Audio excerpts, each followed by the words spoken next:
Bienvenidos a la Tertulia 4, sírvanse una cerveza, un tequila, una copa de vino, un café, botana o simplemente agua que nos va a hacer falta y hay que aprovechar que aún tenemos una poca. Vamos a pasarla muy bien en la tertulia. Empezamos.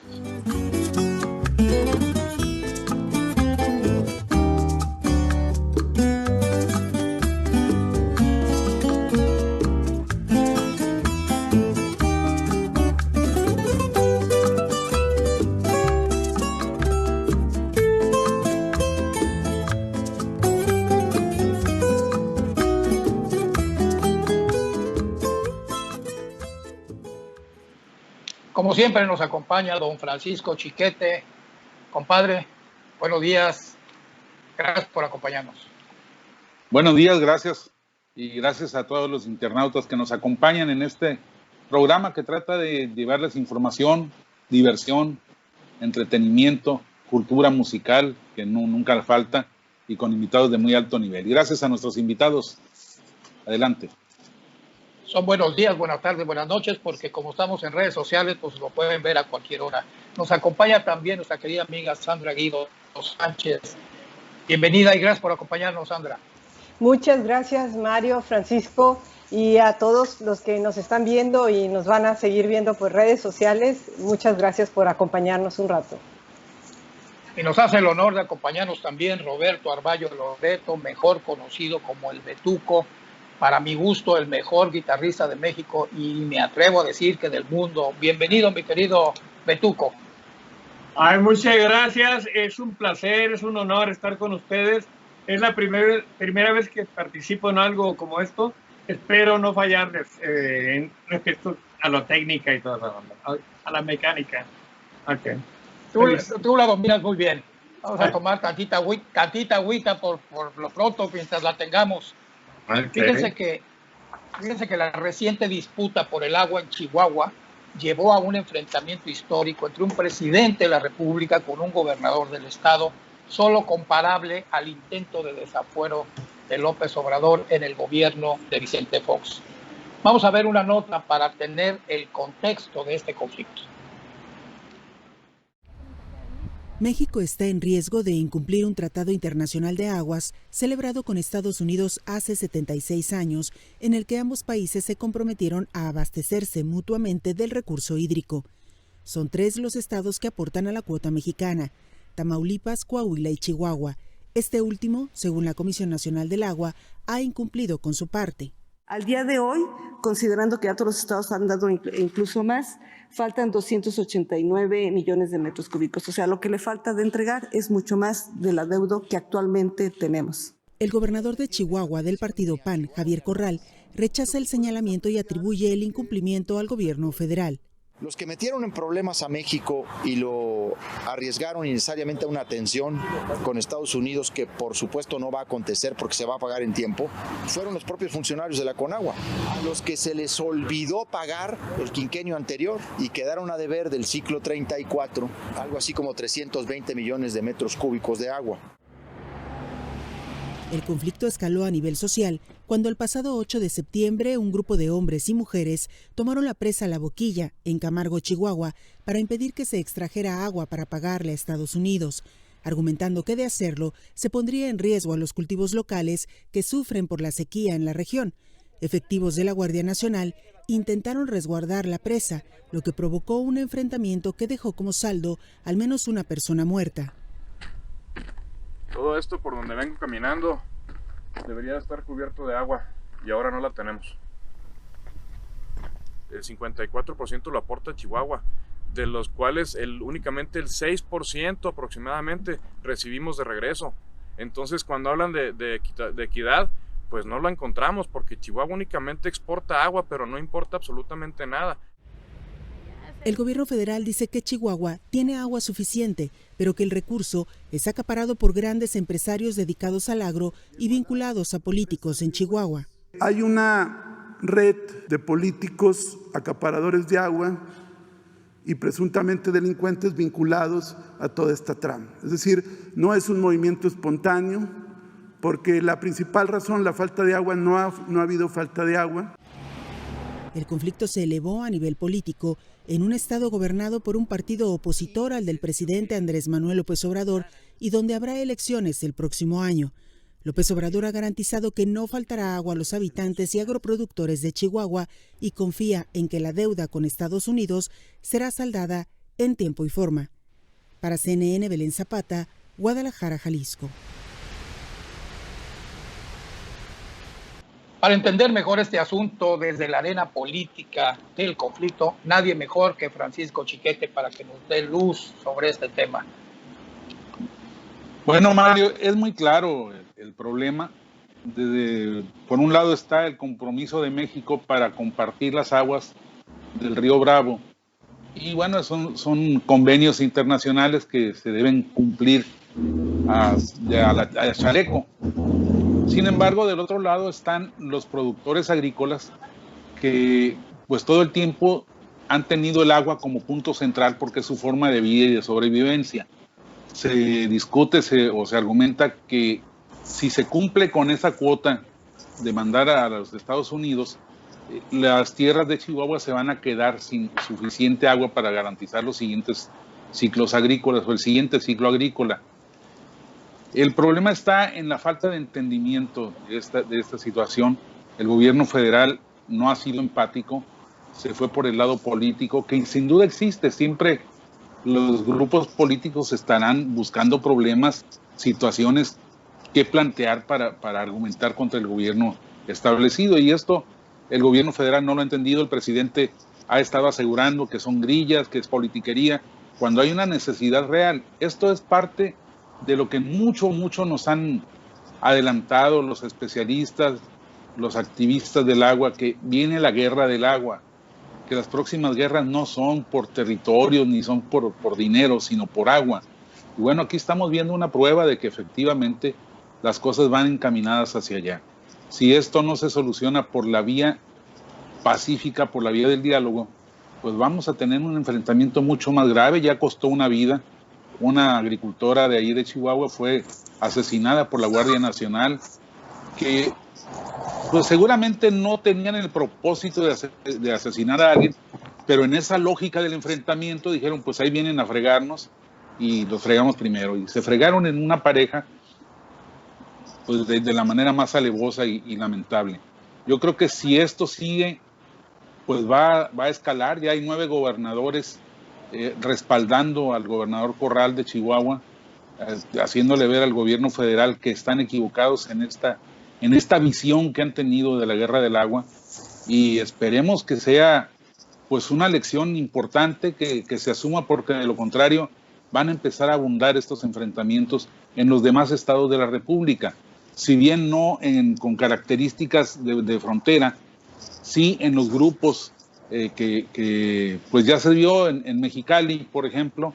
El rechazo de una cervecera fue porque los grupos de esa localidad pensaban que se iba a acabar el agua de que disponían y solo se iba a utilizar para fines industriales. Esa es otra forma de la guerra del agua y seguramente van a abundar en otros y en otros. Aquí mismo en Mazatlán, con frecuencia hemos vivido protestas de los colonos que dicen que nada más les garantizan el agua a la zona hotelera, de la zona hotelera que dice que no les alcanza el agua que se les manda.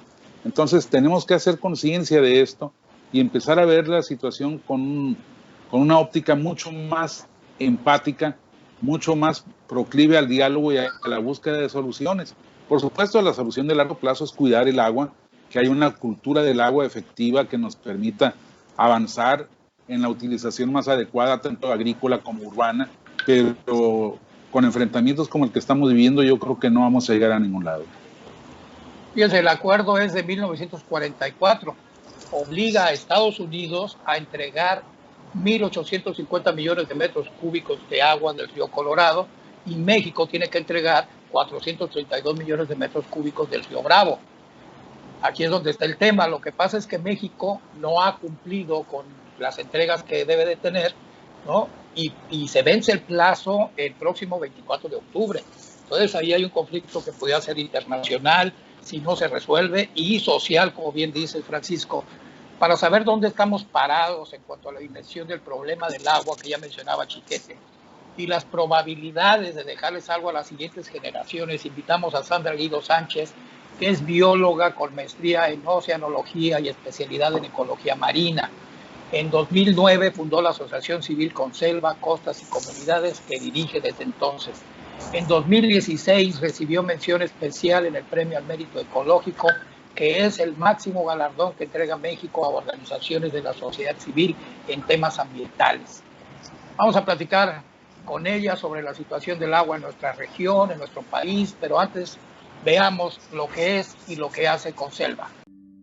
La prosperidad económica y salud de las familias del sur de Sinaloa dependen de que tengamos suficiente agua limpia para satisfacer las necesidades crecientes de nuestra población y economía. Pero, ¿la tendremos?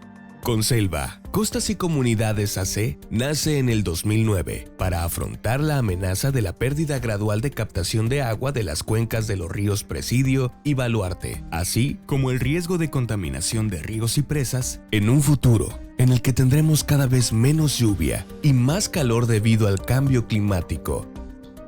La experiencia y trayectoria previa de sus socios fundadores, el liderazgo de su junta directiva y el compromiso e intenso trabajo de su personal han hecho que en muy poco tiempo Conselva se haya posicionado como una organización ambiental profesional, activa y propositiva, no solo en Sinaloa, sino en el noroeste del país, que ha recibido ya una mención especial en el Premio al Mérito Ecológico 2016, máximo galardón que le otorga nuestro país a una organización ambiental. En Conselva estamos asegurando la producción de agua a largo plazo en el sur de Sinaloa a través del manejo integrado de las cuencas de los ríos Presidio y Baluarte.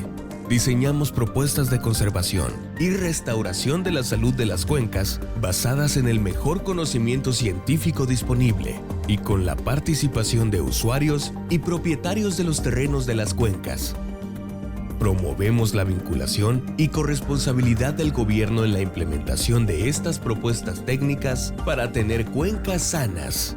Estamos fortaleciendo la capacidad e interés de la sociedad para tomar las mejores decisiones sobre el buen manejo del agua y nuestras cuencas hidrológicas. Con niños y jóvenes, estamos construyendo una cultura de uso responsable del agua en sus escuelas. Con sectores productivos, fomentamos la organización, capacitación y diálogo intersectorial e impulsamos iniciativas de comunicación ciudadana para que la población conozca, valore y apoye la conservación y manejo de cuencas.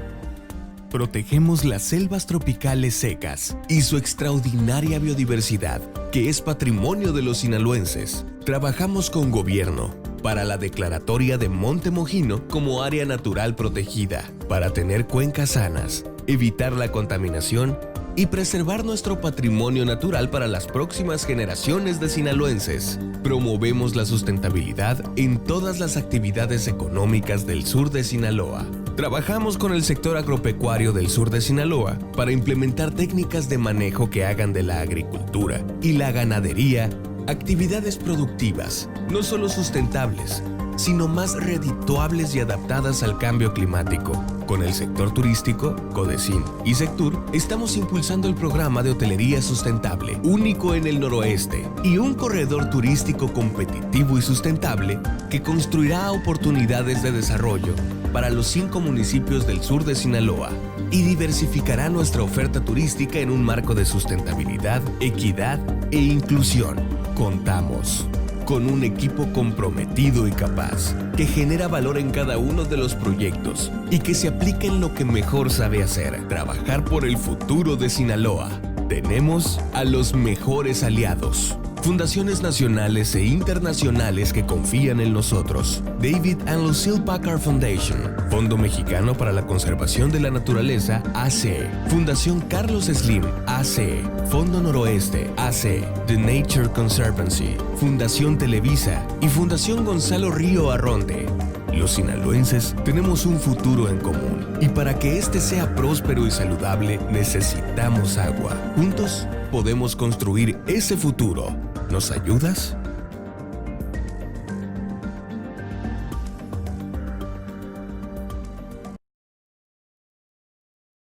Vamos a empezar por el final, si te parece. ¿Cuál es tu cálculo? ¿Cuál es tu cálculo de lo que nos espera si seguimos con las mismas prácticas productivas, hábitos de consumo y dispendio de agua como hasta ahora? Mira, ahora sí que el futuro nos alcanzó. Entonces, ahorita tenemos la confluencia de tres grandes fuerzas, que es el crecimiento económico, el crecimiento poblacional y el cambio climático. Y simplemente por efectos de cambio climático, para la región sur de Sinaloa tenemos un escenario bastante preocupante. Estamos hablando de un 20% menos lluvias, que se traduciría en un escenario, digamos, grave.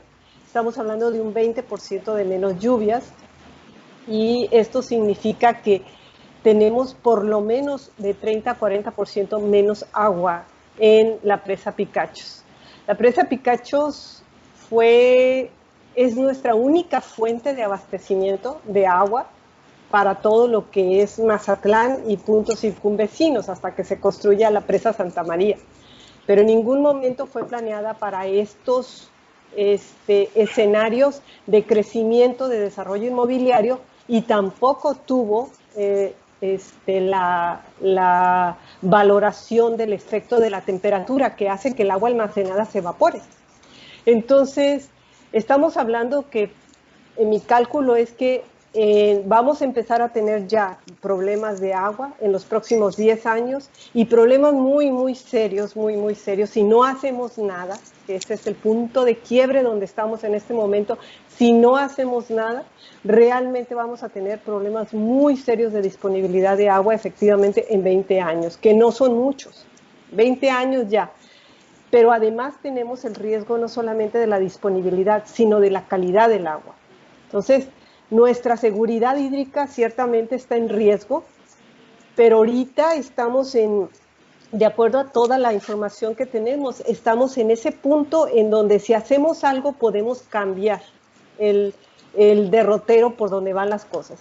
Hay cosas que no podemos cambiar, como es el cambio climático. No podemos detener el que haya menos lluvia, eso sí no va a ocurrir.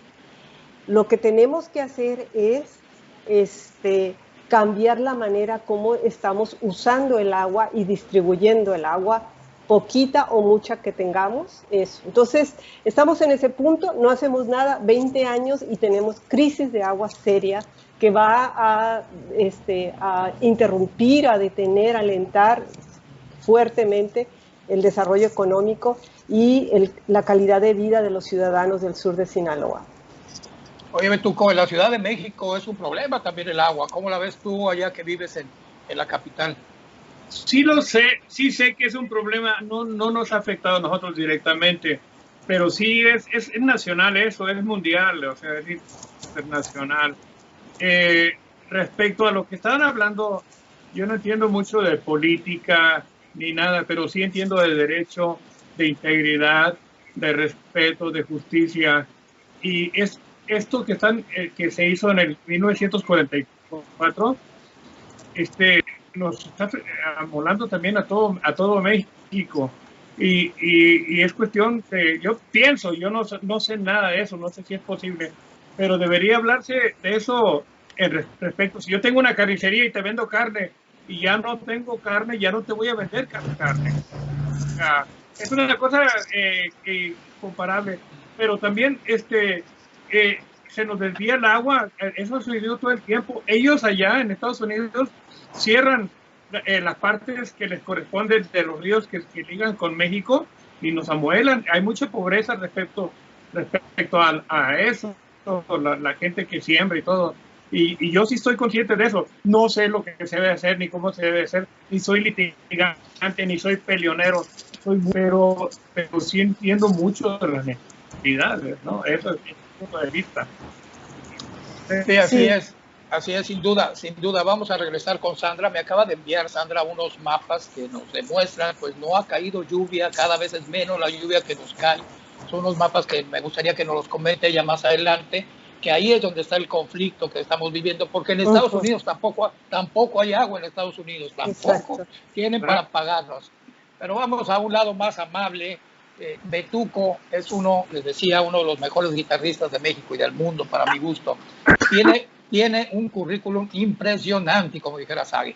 Nada más le digo que a los 12 años ya cobraba como músico profesional en una de las orquestas más famosas de la región, y luego con el grupo Panamá, yo creo que los hermanos Martínez, y tocaban en la Unión de Carretoneros de la 5 de mayo, si no me falla la memoria, y luego...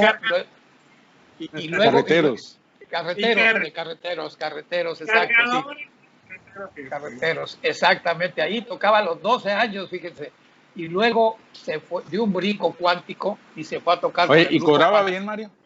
Pues no sé, preguntarle. ¿Cobraba bien? Bastante bien. Y a los 12 años, 12 años.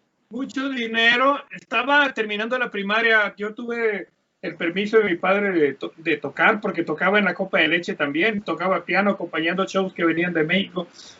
Me pidieron permiso, pero con la consigna de que terminara mis estudios. Yo llegaba a las 12, 1 de la mañana y tenía que, ahora pues vete a dormir porque mañana vas a la escuela. Y así era la situación. Sí.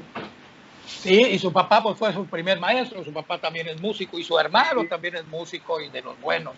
Fíjense que luego les decía, dio un brinco cuántico el Betuco y se fue a tocar con aquel grupo panameño, Chiquete, que seguramente recuerdas, los Guy Crooners. ¿Cómo no? Los que hacían voces, ¿no? Los Guy Crooners. Y luego, fíjense nada más que rápido fue creciendo el querido Betuco. Luego se fue con el pianista Roger Williams. Y luego, nada más ni nada menos que con la banda de Frank Sinatra. Fíjense nomás el tamaño, la calidad que tenemos aquí de nuestro querido Betuco. Quienes fuimos a la Ciudad de México por ahí del 2003, 2004, 2005, hicimos parada obligada en el famoso Papabeto, donde organizó su propia banda, el Papabeto Big Band, y ahí llegaba lo mejor del jazz de todo el mundo, llegaba al Papabeto, y eran unas tertulias maravillosas. Bienvenido nuevamente, querido Betuco. Cuéntanos cómo pasas la pandemia, en qué proyectos andas, o eres muy hiperactivo, ¿en qué estás trabajando? Fíjate que ahorita estoy a irme a Guadalajara para grabar las guitarras del disco del nieto de Vicente Fernández. Yo grabo con don Vicente de hace 20 años o más, y con todos los artistas, con Arjona, con Luis Miguel, con Mijares, con casi todo lo que se graba de guitarra popular, folclórica, o de rock, o de jazz, o pop, lo hago yo. Éramos 3 antes, pero mi hermano que ya se fue, Chuy Millán, era uno de ellos, y el otro ya está bastante grande, y además se graba muy poco. No me ha mermado la cuestión de la pandemia, porque sigo muy activo en mis grabaciones que se hacen ahora virtuales. Estoy grabando con el mejor pianista de Japón y uno de los mejores del mundo, Makoto Sone. Estoy grabando con muchos artistas, duetos, de manera virtual. Yo tengo aquí en la casa de ustedes un estudio que solamente se le llama casero porque está dentro de la casa, pero el equipo es profesional. No se alcanza a ver, pero es igualito, del mismo calibre que los grandes estudios. Pues me interesó mucho eso, y entonces muchas cosas las grabo aquí online y las mando a Estados Unidos, a Miami, que es donde se graba mucho la cuestión popular latinoamericana y todo. Y no me ha afectado, me ha afectado en la cuestión del jazz, tocar en los centros nocturnos de México, o ir a festivales de jazz como iba a Culiacán, a Chihuahua. A ver, eso sí me ha afectado. Chiquete. Oye, ¿y cómo era mi tocayo Pancho Sinatra?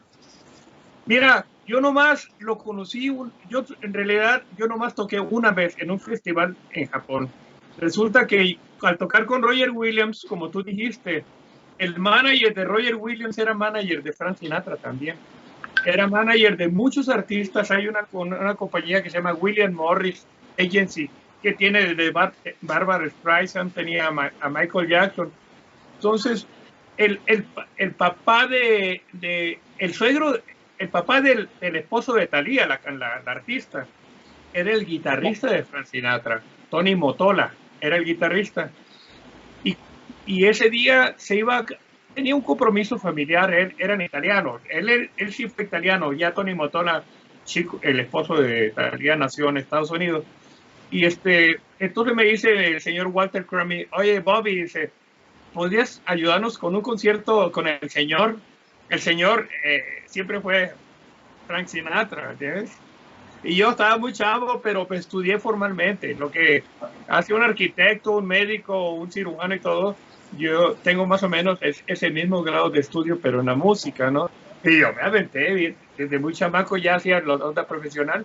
Y fuimos a tocar al Budokan, un lugar que es como el Madison Square Garden o como el Palacio de los Deportes, de eventos múltiples, hacen hockey, hacen sumo, hacen básquetbol y todo. Y toqué una vez con Frank Sinatra, así es la onda. Y muy contento, él quedó porque era un tipo muy severo y muy pesado, y me mandó saludos ahí en el escenario,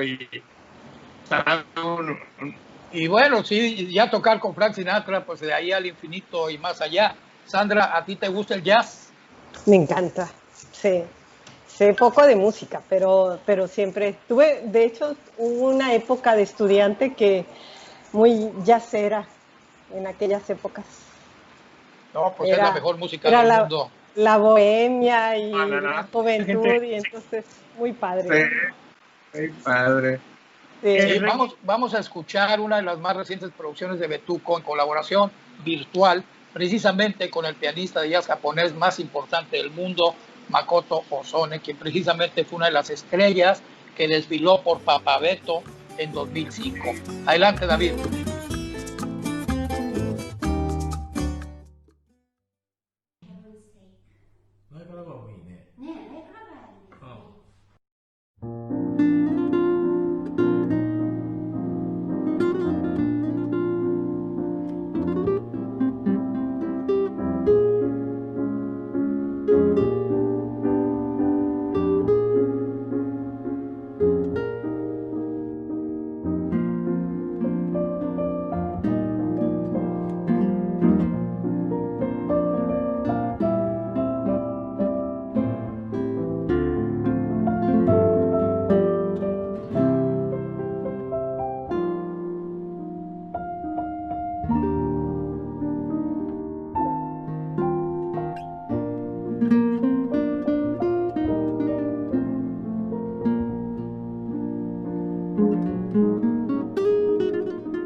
Sandra, tú lo mencionaste. Parece que ya estamos viviendo aquella película Cuando el destino nos alcance. ¿Alguno de ustedes la vio? ¿Se acuerda? Sí, por supuesto, el Sol en Verde. Así es. Ándele, exactamente, un peliculón que se filmó en 1973 con Charlton Heston. La historia se ubica en la ciudad de Nueva York, que en 2022, fíjense, 50 años después de que se hizo la película, es una proyección, en Nueva York vivían más de 40 millones de personas, según la película. Ya nos faltan 2 años para llegar a la fecha. Y esta ciudad era dominada por una élite que mantenía el control político y económico con acceso nada más a ciertos privilegios como verdura, carne y agua en garrafas. Todo un drama de ficción que hoy es realidad. Con selva, costas y comunidades intervienen las cuencas del río Presidio y Baluarte en el sur de Sinaloa. Vamos a ver un video acerca de su importante trabajo. Adelante, David.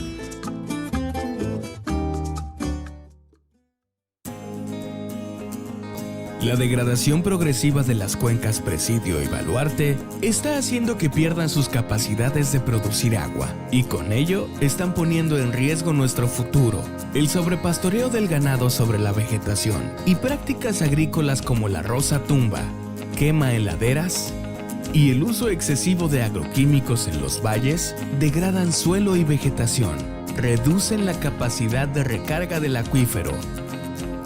En Conselva, trabajamos con los sectores agropecuarios para capacitarlos en buenas prácticas agrícolas, ganaderas y forestales, acordes con la aptitud de sus terrenos para que sus actividades sean sustentables, redituables y, sobre todo, compatibles con la producción de agua de la cuenca.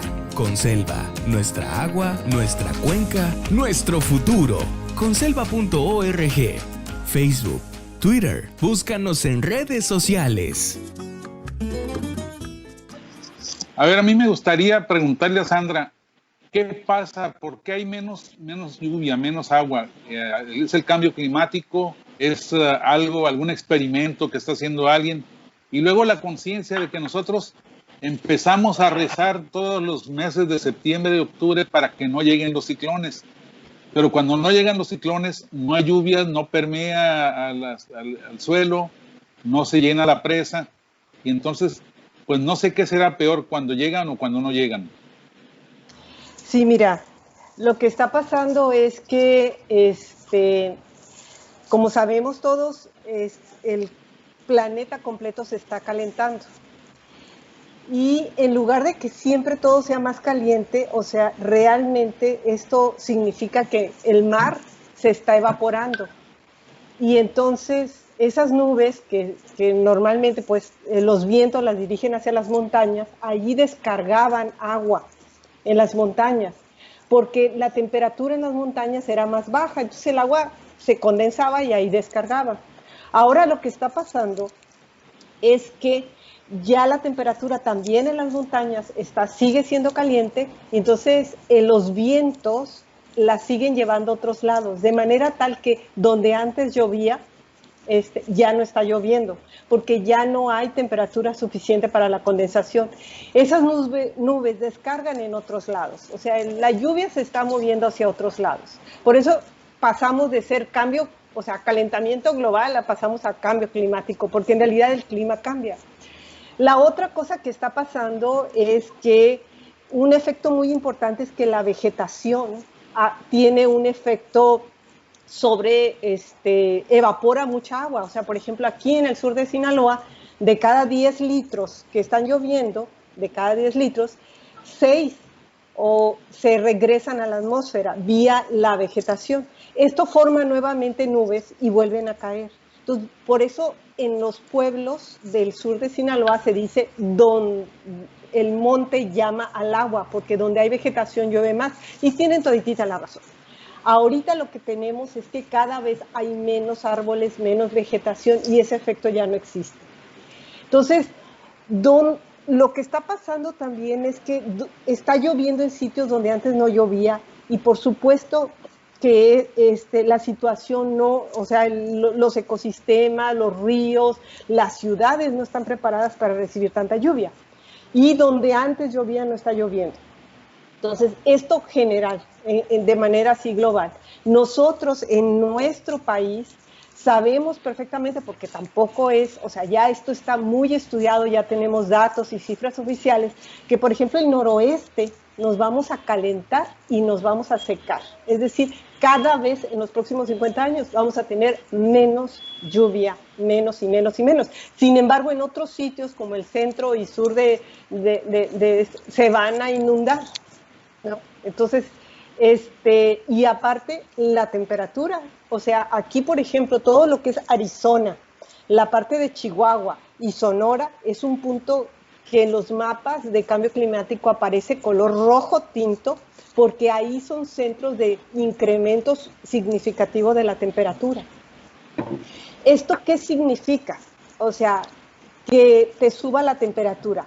En el caso de Sinaloa, significa algo muy fuerte y muy importante. Significa que el agua de nuestras presas se va a evaporar. Es como si tú le enciendes un foco arriba de una olla con agua y pues claro, se va a evaporar. Entonces es una pérdida de agua que no está contabilizada en ningún lado. Y por el otro lado, si tenemos menos lluvia, menos agua va a llenar las presas. En Sinaloa, yo siempre, cada vez que salgo fuera de Sinaloa, les digo, es que en Sinaloa nosotros los sinaloenses, después de la Virgen María, le rezamos a las presas. O sea, somos toda una generación que crecimos viendo las presas. En Sinaloa estamos bloqueados con la idea de que las presas es nuestra salvación, nuestra respuesta ante el agua. Entonces, digo, para nosotros ha sido complicado estar diciéndole a toda la gente, ¿saben qué? Las presas no producen agua, solamente la almacenan, ¿no?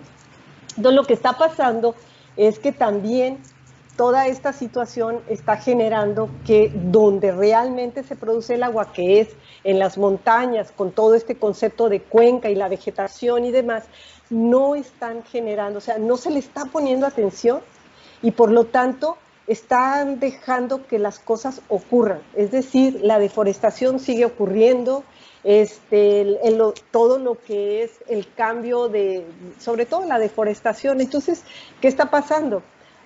La vegetación y el suelo, que son nuestra infraestructura verde para producir agua, la estamos perdiendo.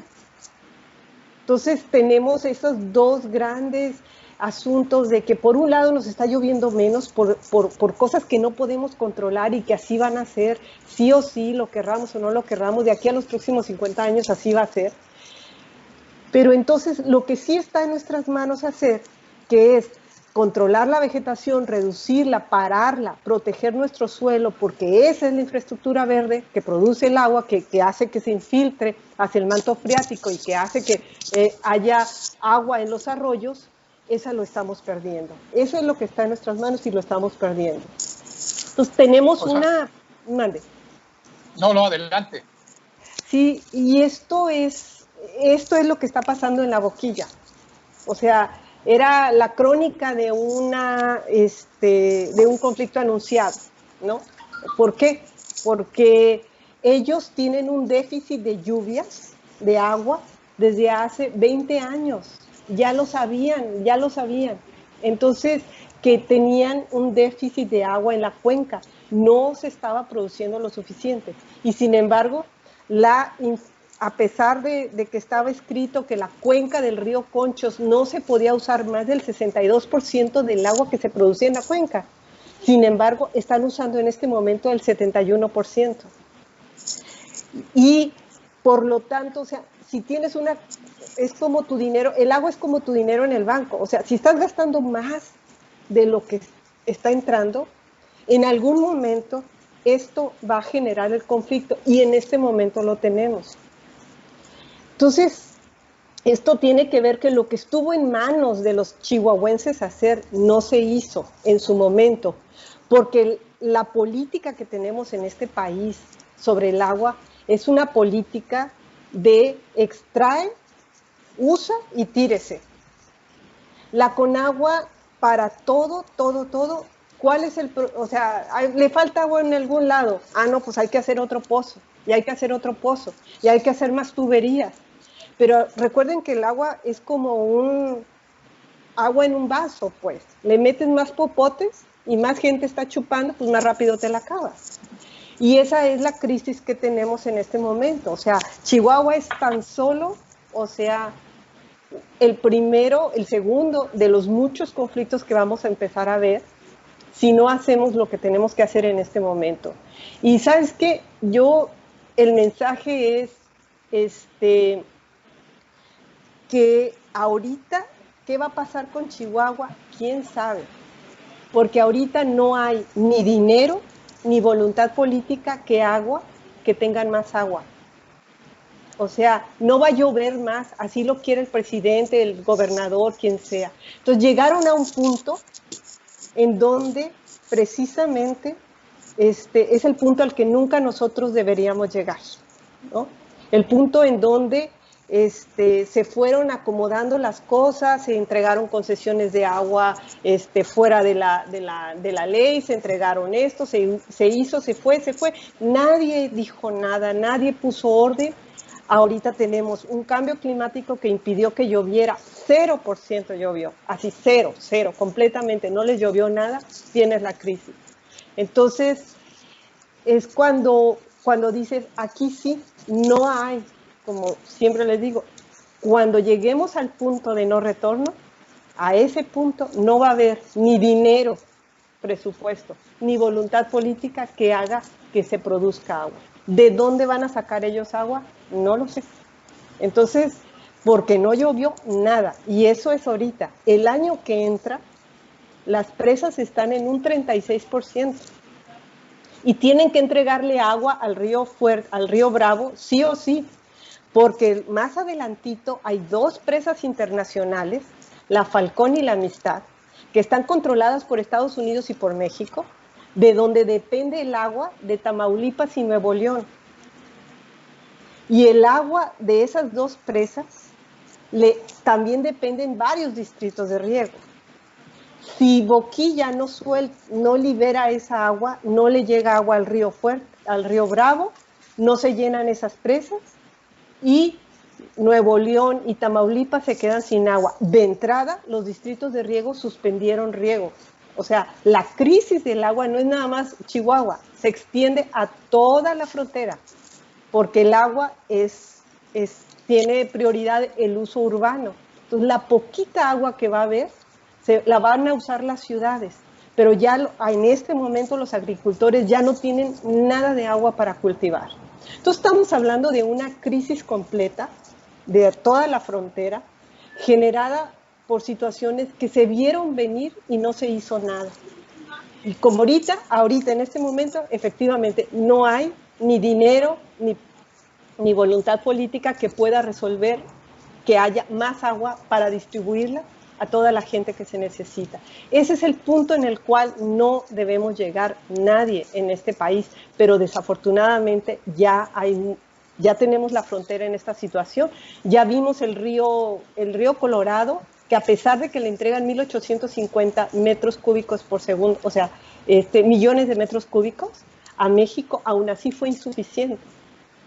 Entonces, por eso digo yo que cuando lleguemos a ese punto realmente ni Conselva ni nadie va a poder hacer nada. Este es el momento de evitar llegar a esos escenarios.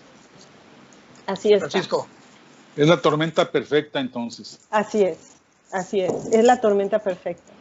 Ahora, tendría que llegarse a un punto mucho más extremo, cambiar los usos en la agricultura, por ejemplo, hacer mucho más eficiente el riego, quizá tomando los ejemplos de los israelíes, del riego por goteo y ese tipo de cosas, porque sí es una cantidad muy importante la que se lleva a la agricultura. De hecho, por ejemplo, o sea, mucha gente me dice, ay Sandra, pero tú ¿de qué te preocupas? Ahí está la presa Picachos, está llena. Lo que no sabemos es que efectivamente nuestra única fuente de agua, que es la presa Picachos, solamente le podemos extraer 17 metros cúbicos por segundo y 14 son para la agricultura. Solamente tenemos 3 para repartir en Mazatlán y todo el desarrollo inmobiliario de la costa. 3 metros cúbicos por segundo, 14 le pertenecen a la agricultura. Entonces, ¿Y eso que no tiene distrito de riego? No, precisamente nuestros problemas los vamos a empezar a ver, en todo caso, en los distritos de riego. Porque en cuanto empiecen a operar los distritos de riego, ellos van a hacer uso del agua que les corresponde, sus 14 metros cúbicos. Y nosotros tenemos que arreglárnosla con los 3 metros cúbicos por segundo. Ahorita ya prácticamente los estamos extrayendo. Aún así, Jumapam no da abasto. Entonces, la Junta Municipal no da abasto. Entonces, es necesario, por eso es que nosotros, viendo toda esta situación, dices, a ver, ahorita estamos a tiempo, tenemos que actuar, ¿no? Pero no se reduce nada más a que los agricultores usen menos agua. O sea, tenemos que pensar, como tú lo dijiste hace rato, en un plan más integral, o sea, donde participemos todos. Porque, por ejemplo, el sector turismo, ellos utilizan, cada cuarto de hotel son 1.500 litros por habitante por día, por 1.500 por cuarto por día, ¿no? Entonces, 1.500. En una casa, un ciudadano mazatleco utiliza más o menos 260 litros por día. Entonces, sí tenemos que valorar el límite del crecimiento en función del agua que tenemos, ¿no? Porque no podemos estar cometiendo los mismos errores de estar usando agua que no tenemos. Y los agricultores también, si quieren ampliar todo su distrito de riego, tienen que hacer un mejor uso del agua. Pero no nos podemos quedar ahí. Nos va a llover menos. Entonces, tenemos que hacer que cada gota que cae en la cuenca cuente. Tenemos que reforestar esos sitios degradados. Tenemos que proteger ese suelo que purifica esa agua. O sea, sí tenemos mucho trabajo que hacer, pero lo tenemos que hacer entre todos. O sea, no solamente le toca a no es un trabajo de gobierno, los agricultores le tienen que entrar, los ganaderos le tienen que entrar, los turisteros, toda la sociedad en nuestros distintos tenemos que hacer algo, porque si no, realmente la seguridad hídrica está en riesgo. Y eso estamos hablando de las siguientes generaciones, o sea, todos tenemos hijos y todos queremos que tengan un futuro próspero, ¿no? Y que esto les vaya mejor que a uno. Pero si no hay agua, o sea, va a ser muy difícil que esto ocurra. Por eso es que el punto de quiebre, estamos en ese momento de punto de quiebre. Antes de que se detonen los grandes desarrollos turísticos, los grandes distritos de riego, necesitamos tener un plan integral de uso de agua y incrementar la captación de agua en las cuencas. Eso es lo que tenemos que hacer. Fíjense que como vimos en el video, Conselva hace un gran trabajo de restauración en las cuencas del río Presidio y río Baluarte. Es una chamba enorme que viene haciendo Conselva. Y les vamos a presentar ahorita enseguida un video que nos enviaron los kayakeros mazatlecos Xicotenca Lizárraga, Manuel Rosete, Rogelio y Mario Fontes, que este video no lo vamos a ver en los próximos años, por lo que nos está diciendo Sandra. Ellos hacen una bajada del río Presidio, prácticamente no desde Durango, pero sí hacen una bajada. Vamos a ver este video, que bueno, pues es una delicia ver la cuenca del río Presidio con su vegetación, con el agua que todavía trae el río. Adelante, David. Tienen unos cuatreros de agua. Y allá está el rebaño del recodo, hombre. Ya no están esperando bien con la chela. Llénela, amigo.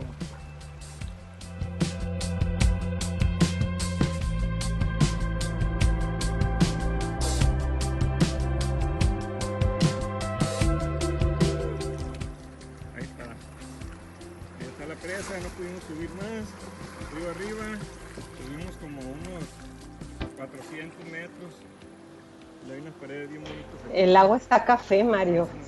Es puro sedimento. Sí, es puro sedimento. Ahí lo vamos a ver el video. Es un video que el que vieron es precioso. Está precioso. Yo no había visto estas tomas, pero está precioso. Hay otro de un norteamericano que también hizo un gran video. A ver si lo presentamos más adelante en otro programa, porque vale la pena conocer esta cuenca en donde ya tiene años trabajando Sandra con los productores, con los habitantes. Ha sido una chamba muy, muy dura y muy exitosa, por cierto. Oye, Betuco, regresamos contigo. Eres un profesional por todos lados. Pero dime, ¿con quiénes te has sentido más cómodo tocando? ¿De qué producciones o de qué discos o de qué conciertos te sientes más orgulloso? Pues mira, he trabajado en muchos discos, en todos estoy muy orgulloso. Yo respeto mucho los artistas porque con ellos pagué los estudios de mis hijos y me siento más o menos holgado. Pero lo que más me ha gustado es lo que yo he hecho para mí. Es una cosa normal que siempre uno posterga por querer tocar con artista fulano, con artista mangano. Y siempre los sueños de uno lo deja para cuando ya está uno en la cuarta edad y toda esa onda, ¿no? Pero de todo estoy orgulloso. De lo que estoy muy orgulloso es que el disco que yo le hice a Ricardo Arjona de Historias de Taxis, casi 9 canciones pegaron. Historia del Taxi, Te Conozco, Señora de las 4 décadas, y con Mijares, El privilegio de amar, muy emocionado con eso. Los ricos también lloran.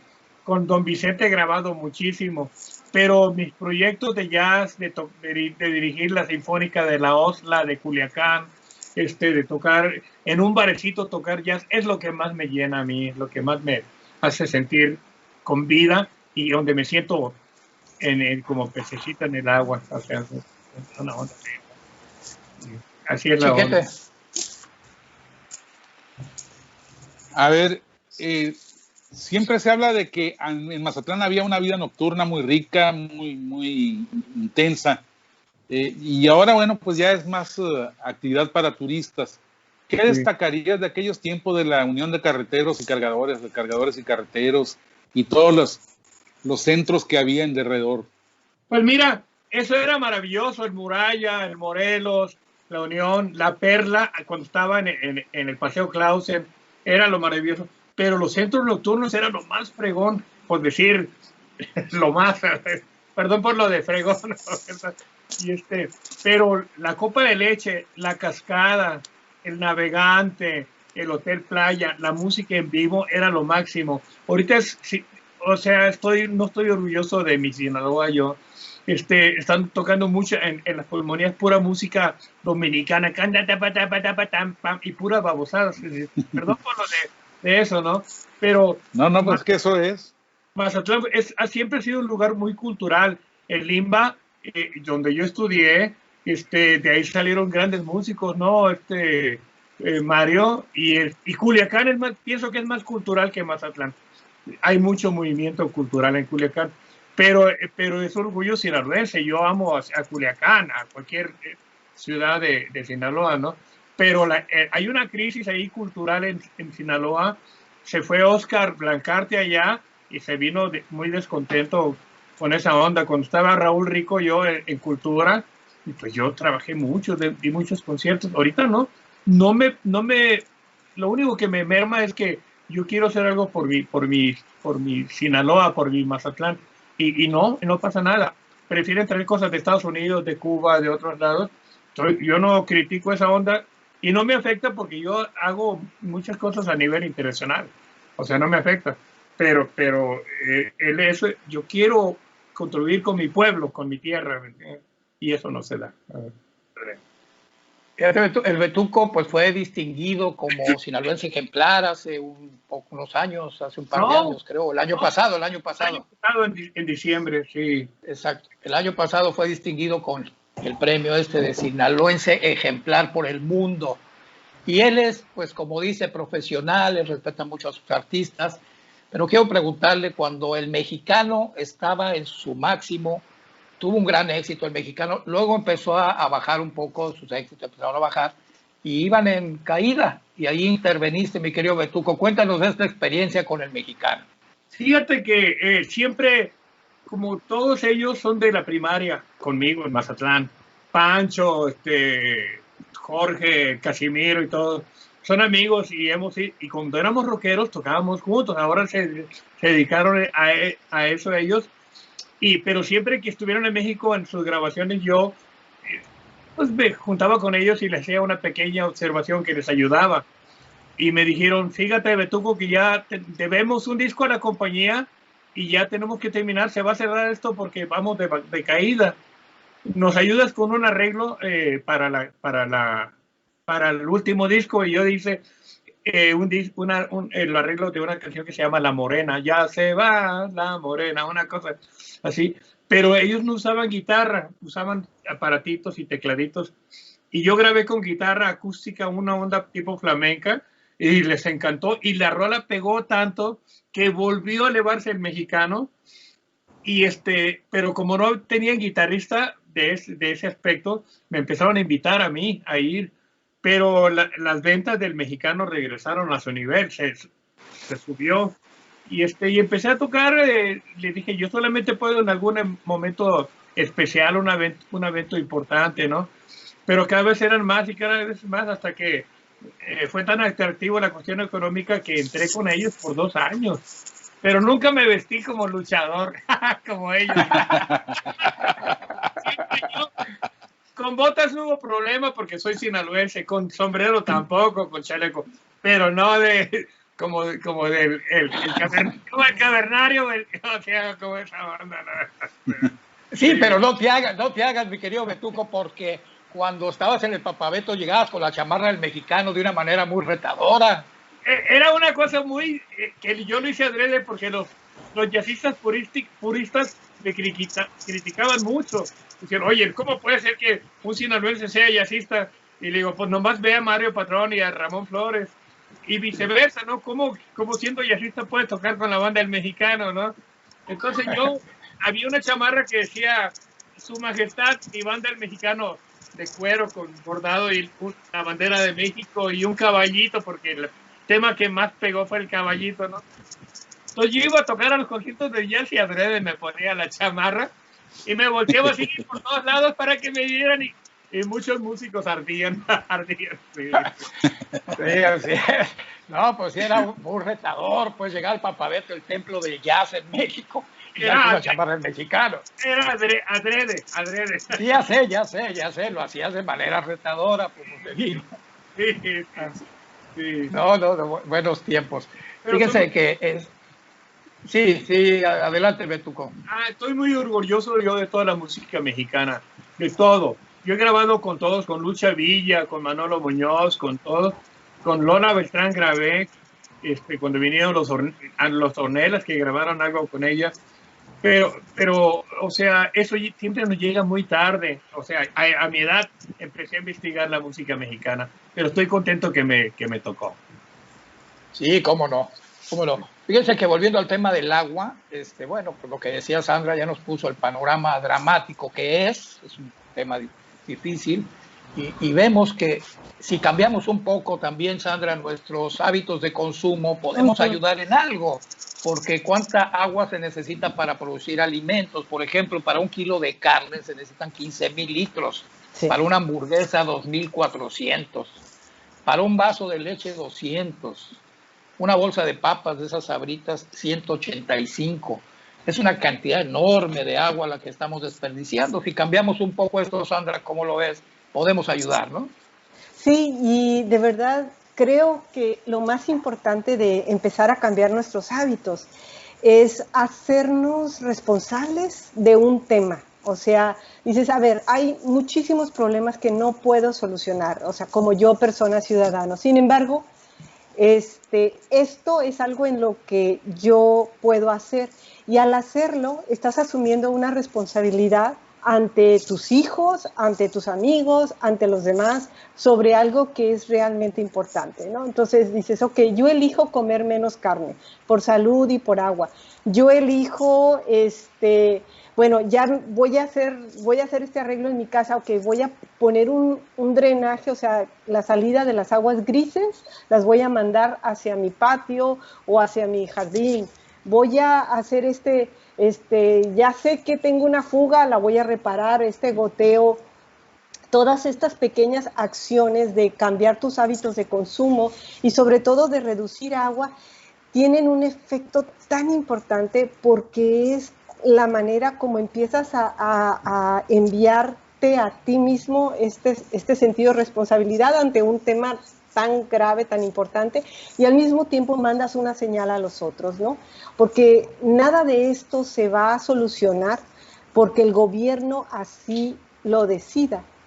Tenemos que ser los ciudadanos los que empujemos al gobierno a que haga lo que le toca hacer, pero a nosotros también nos toca hacer. Entonces, es este ir y venir que es lo más importante, efectivamente. O sea, ¿para qué tengo 20 camisetas? Nada más necesito 3, o sea, o 4, o sea, no necesito más. Recordar que cada cosa que consumimos, que tenemos, de algún lado vino, pero peor del caso, también a algún lado va. Poder reusar toda el agua que tenemos, por ejemplo, si estás lavando verduras y todo esto, o si estás descongelando, esa agua no la tires, o sea, va para las plantas. Si te bañas con agua caliente, junta esa agua y úsala para lavar ropa interior o para el sanitario, para lo que sea. Empezar todos estos pequeños hábitos establece una sensación además bonita, fíjate, de decir, estoy haciendo lo que me toca para solucionar un problema global. Son mis acciones locales en un problema global. Entonces, eso creo que es algo que se lo debemos a los demás y a nosotros mismos, ¿no? Porque llegamos aquí precisamente porque nadie hizo nada. Entonces, ¿qué hacemos, por ejemplo, a nosotros en Conselva? Justamente lo que hacemos es informar, juntar a la gente, ponerlos de acuerdo, diseñar estrategias con base en estudios científicos sobre qué debe hacer el gobierno, pero también qué debemos hacer cada uno de nosotros. Eso nos toca a nosotros, pero a ti, a Francisco, a Roberto, cada quien en su casa, ¿qué le toca? Pues te le toca hacer esos pequeños cambios de conducta el día de hoy, que pones la botella en el depósito de agua del baño, que pones tu cubeta abajo de la regadera, que hace... Todos esos pequeños detalles son una manera de decirle a los demás y a ti mismo, me hago responsable.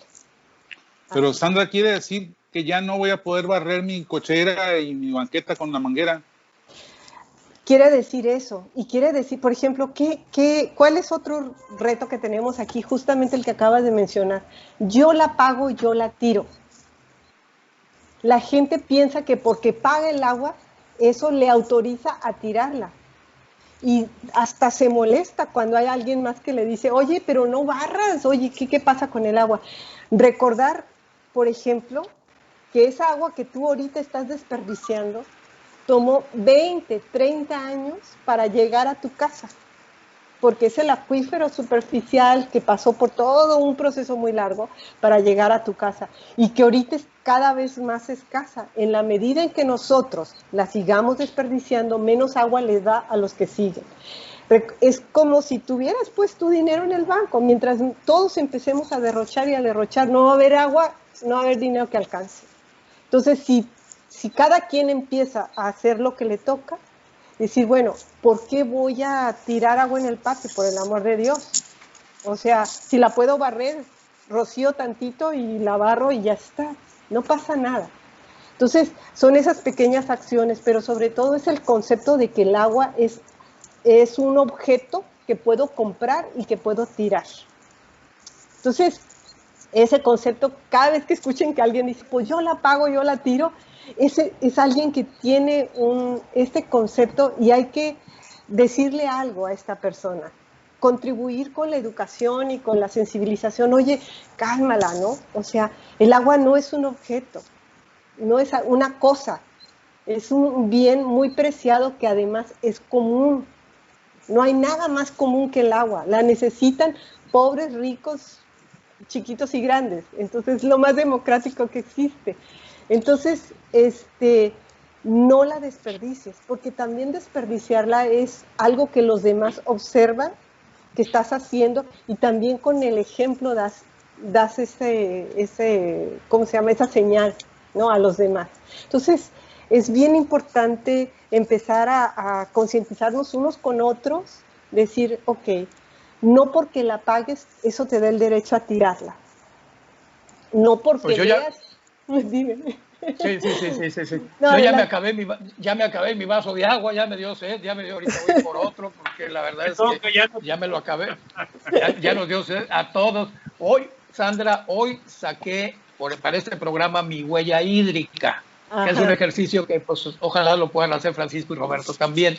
Sí. El mensaje que me llegó después de llenar el cuestionario que te preguntan ahí de tus consumos, me dice así: con tu estilo de vida gastas 434.522 litros de agua al año. Okay. Dice que el promedio mundial es de 1.240.000 litros al año, entonces estoy ahí como en la mitad, o sea, no estoy tan arriba. Uy, compadre. Y ahora si te bañaras diario.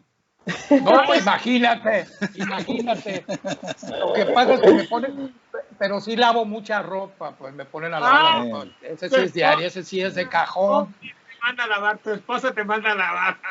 Sí, yo tengo obligaciones y los trastes y todo eso, pues yo sí tengo que cumplir.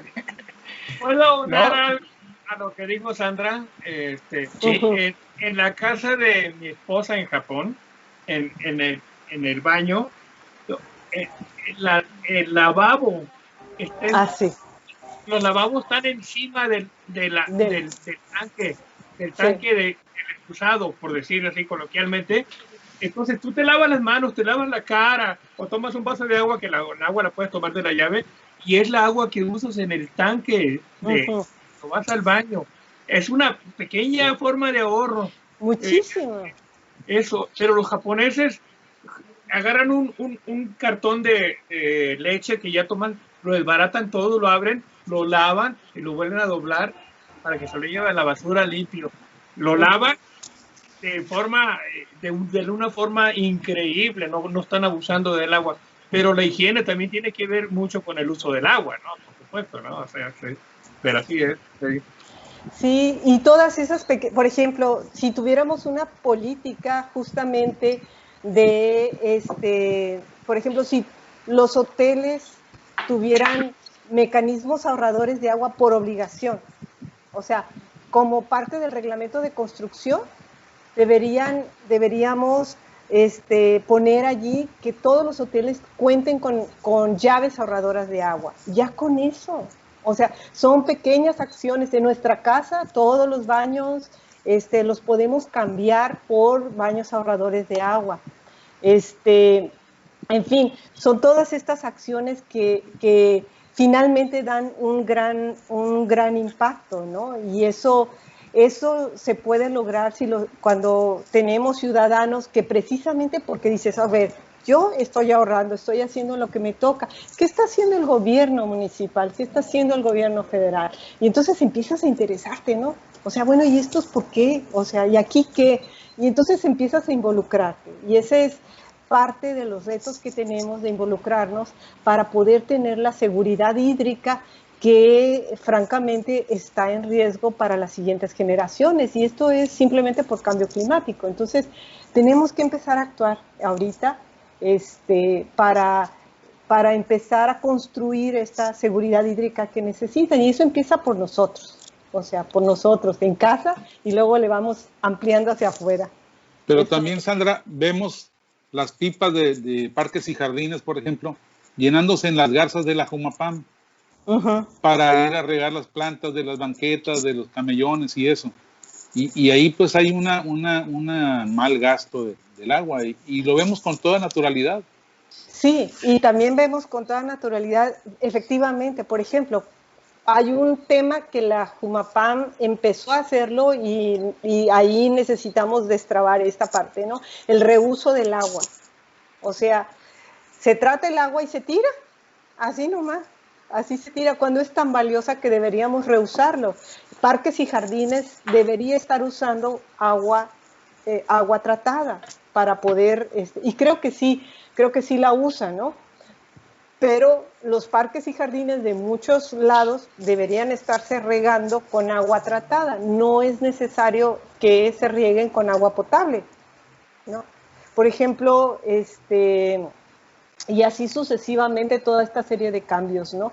Porque el reuso del agua es todavía algo que no, o sea, simplemente nos ha acostumbrado, y esa es una política de este país, a extraer el agua de pozos o a usar de ríos, la ensuciamos y la tiramos. El reuso no está ni como política pública, pero tampoco está metido en nuestra cabeza. O sea, no reusamos el agua. Y eso es una cosa impresionante, la cantidad de agua, ¿no? O sea, es imposible mantenerla. Las fábricas tiran el agua. Entonces, eso debe ser, y aparte la tiran contaminada. O sea, tenemos el 70% de todos nuestros ríos está contaminado. Y 2 de cada 3 acuíferos están ya sobreexplotados. O sea, así nos ha llevado en este momento la política que tenemos de agua, ¿no? Así pues que, ojalá que la gente, Sandra, sí, muy lamentable, ojalá, Sandra, que la gente que nos sigue en las redes sociales de Paralelo 23, pues tome conciencia, le baje un poquito sus consumos de ciertos alimentos que ya mencionamos, y el que no, pues que done a Conselva. Conselva hace una gran chamba, un gran trabajo. Entren a su página www.conselva.com y ahí van a ver ustedes toda la chamba que han hecho a través de los años y pueden donar. Y entonces, pues así la mea culpa de comerse una hamburguesa o un ribeye, pues ya es menos, ya será menos, ¿no? Porque ya sembraron arbolitos, ¿no? Sembraron arbolitos y se tomas una botella de vino tinto y pues también ya la culpa, ¿verdad? Pues ahí te va, ¿no? Un donativo, ¿no? Unos arbolitos. Compadre, pues, para Conselva. A propósito de consumir ribeyes, te lo voy a recordar en nuestra próxima comida. No, ya sabes. Vamos a comer pescadito. Yo creo que vamos a comer pescadito, compadre. Te voy a hacer mejor un pescadito a la sal, que ya lo domino bastante bien. No, ya estamos cerrando la tertulia, excelente tertulia con ustedes. Los vamos a dejar con una intervención musical del gran Roberto Arballo Loreto, mi querido amigo el Betuco. Muchas gracias a todos y muy honrados por su compañía y nos vemos en la próxima tertulia. Gracias. Gracias.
Quienes quieran escuchar más de Betuco, entren a su blog betuco.com. Están unas canciones maravillosas ahí también con artistas muy famosos. Me gustó el de una colombiana que tiene por ahí, creo que la vamos a presentar en otra ocasión. Sí, Betuco. Hoy les toqué mi faceta de rockero, de jazzista, pero como tengo mi grupo de jazz rock que se llama Pintura Fresca porque estudié artes plásticas en el IMBA. Y como no fui, entonces le puse el grupo así, pero es el jazz, pero fusionado con el rock and roll, con la agresividad del rock. Betuco, ¿cuál es tu barrio en Mazatlán? ¿Mande? ¿Barrio en Mazatlán? Mira, yo nací en la Loma del Gato, ¿no saben si La Loma del Gato. Claro que sí. La Loma del Gato, claro. Por la Germán Evers o por la Pancho Villa.